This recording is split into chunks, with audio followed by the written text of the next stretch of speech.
Na mtazamaji wa Trend TV, bwana Mwijaku ameamua kuifufua upya kampeni ya kurudiana kwa Harmonize na Kajala. Nadhani utakuwa unakumbuka siku kadhaa zilizopita hivi karibuni ni kwamba Mwijaku alipata nafasi ya kwenda kufuturu na Kajala na akazungumza akidai kwamba Kajala bwana anamkubali sana Harmonize, na mpaka sasa hivi Kajala anajiuliza haswa exactly sababu ya yeye kuachana na Harmonize, wala haikumbuki wala haijui. Ilikuwa tu kama masiara, anabeba vitu vyake anaondoka na Harmonize akamwambia ondoka, then ikaishia hapo. Ni kitu ambacho kimekuwa kikimfrustrate kwa muda mrefu. Lakini pia Mwijaku anasema kwamba Kajala anajuta na anamisi kweli kweli Harmonize. Vitendo, baadhi ya vitu kama vile kumpikia na vitu vingine kama hivyo ni vitu ambavyo Kajala ametokea kuvimisi. Hiyo tulizungumza katika update iliyopita, lakini this time around ni kwamba jana tena usiku ni kwamba Mwijaku ameonyesha kwamba bado hajakata tamaa. Ameposti picha ya tukio la Harmonize kumvisha pete Kajala,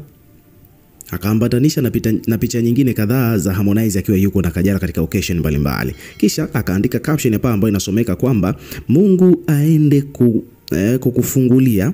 Huyu ni Mwijaku ameandika hivyo kwamba Mungu aende kukufungulia zaidi na zaidi kwenye siku yako ya kuzaliwa tajiri. Hii ilikuwa ni siku ya birthday ya Harmonize, kwa sababu nakumbuka kwamba jana ilikuwa ni birthday ya Harmonize, alikuwa anafikisha umri wa miaka 31.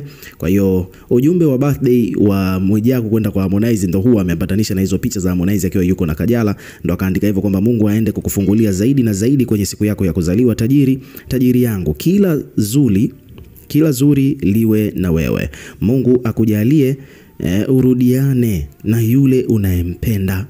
Ameandika hivyo kisha akamtagi hapo Harmonize. Nadhani hapo unayempenda obviously alikuwa anamaanisha Kajala, kwa sababu ameambatanisha picha nyingi tu za Kajala hapo juu. So ukiwa kama mdau unahisi kwamba kuna possibility kweli ya Kajala kurudiana na Harmonize kama the way ambavyo Mwijaku anavyotamani iwe? Weka maoni yako hapo chini katika comment section, tutakuwa tukisoma na kureplay kila comment, na pia hakikisha una subscribe kwa ajili ya kupata update zaidi.